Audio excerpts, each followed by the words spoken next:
Once a year, there was a man named Daniel who counted down the days until Halloween. With unparalleled anticipation, he adored the eerie thrill that the holiday brought, and his home became a shrine to all things spooky. For 364 days, he curated the ultimate collection of Halloween decorations, from cobweb-covered corners to ghostly ghouls lurking in every nook. But nothing could truly capture his love for Halloween like the 31st of October itself. He'd wake up with the excitement of a child on Christmas morning, knowing that the day he waited for had finally arrived. With the moon hanging low in the evening sky, he began his spooky celebration by lighting pumpkins and black candles, casting eerie shadows throughout his home. As twilight settled in, strange occurrences started to unfold. Unearthly whispers echoed through the darkened hallways. Shadows seemed to dance on their own, teasing the edges of his vision. Daniel laughed nervously, attributing these phenomena to his overactive imagination. Or perhaps he had just immersed himself too deeply into the spirit of the holiday. His enthusiasm only grew as he transformed into a convincing Grim Reaper, complete with a tattered robe and a gleaming scythe, ready to welcome trick-or-treaters. He stationed himself by the door, eagerly awaiting the arrival of neighborhood children. The doorbell rang, and Daniel swung it open with an enthusiastic "Happy Halloween." A group of costumed kids cheered and reached into the candy bowl, their delighted giggles filling the night. Just when the mood couldn't be any more festive, a towering figure approached. The street light cast an eerie glow on this new arrival. A man clad in a bone-chilling costume. He wore a mask that bore the twisted visage of a nightmarish demon, a sight that sent shivers down Daniel's spine. Without a word, the man in the terrifying costume reached into his pocket and handed Daniel a sinister-looking card. On it was a symbol that sent a jolt of dread through him. The man's voice, distorted by the mask, whispered menacingly, "You've been chosen." As the man disappeared into the shadows, Daniel stood there, trembling, the festive mood now shattered. What did it mean to be chosen? His thoughts raced as he looked down at the cryptic card. Throughout the night, his home grew darker and more foreboding. Unearthly sounds echoed through the house. Objects moved on their own, and chilling drafts swept through rooms, extinguishing candles and plunging him into darkness. Desperate to escape this nightmare, he tried to call the police, but was met with static on his phone. Panic set in as he realized he was alone, trapped in a house of horrors. The man in the terrifying costume had turned his beloved holiday into a nightmarish ordeal. Hours felt like an eternity as Daniel endured the torment. Then, with dawn's first light, the terrifying occurrences ceased, leaving him shaken and exhausted. The card the man had given him lay on the floor, its sinister symbol mocking him. As the day broke, Daniel felt a heavy sense of relief. He knew he had to seek answers about that horrifying night. The next Halloween would come, but for now, he had to find out who the man was, what he meant by chosen, and how to escape the haunting ordeal that had turned his love for Halloween into a terrifying reality. Once a year, I become the harbinger of fear, a living embodiment of Halloween's sinister essence. My identity is buried beneath layers of darkness, concealed by the guise of a nightmarish demon. The anticipation of this night is unparalleled, just as the man eagerly awaits the sinister surprises I bring to his Halloween. For 364 days, I observe his obsession with Halloween through hidden cameras. His home morphs into a nightmarish lair, where the veil between the living and the dead thins.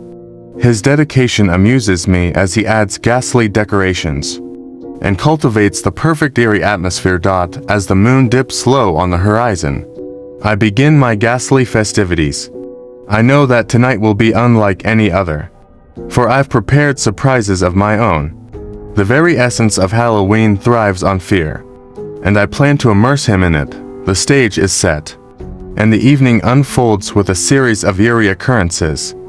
Whispers crawl through his home, created by hidden speakers. Shadows dance menacingly, an effect of strategically placed projectors and perfectly timed lights.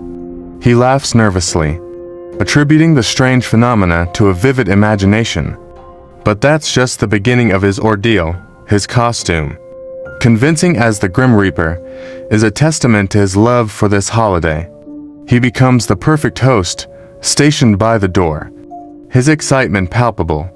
His eager happy Halloween greets trick-or-treaters as they gleefully reach into the candy bowl among the children. I step forward. My costume, a grotesque demon, instills fear even before I hand him the ominous card.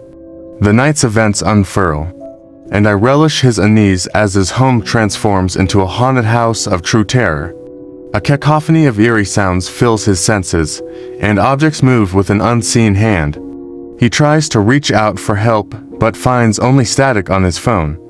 Panic takes hold as he realizes he's trapped. Alone in a house that has become a labyrinth of nightmares, hour after hour, his torment intensifies. Darkness envelops him, and I continue to play with his fear. As dawn approaches, I cease the horror. Leaving him shaken and exhausted, the sinister card I handed him remains, a cruel memento of the night's malevolent events. As the first rays of sunlight pierce the darkness, I retreat into the shadows, my mission complete. I know that the next Halloween is a year away, but his life will never be the same. He must seek answers and unravel the meaning of Chosen while I prepare to return, once again, as the embodiment of his worst nightmares. Years had passed since that fateful Halloween night, the one that had turned my love for the holiday into a haunting nightmare. The sinister card, the terrifying figure in the demon costume, and the cryptic words, "You've been chosen," had never left my mind. The memories of that night were like a shadow I couldn't shake, lurking in the corners of my life. In the years that followed, I couldn't help but delve into what it all meant. The search for answers had consumed me, driving me to uncover the secrets behind the sinister stranger and the ominous message. Countless hours were spent in dusty libraries, poring over ancient texts and folklore that spoke of chosen ones, those destined to experience a dark revelation. I sought out experts in the paranormal and reached out to scholars who specialized in the mysteries of Halloween. The more I dug, the clearer it became that I was part of something far greater and more sinister than I could have ever imagined.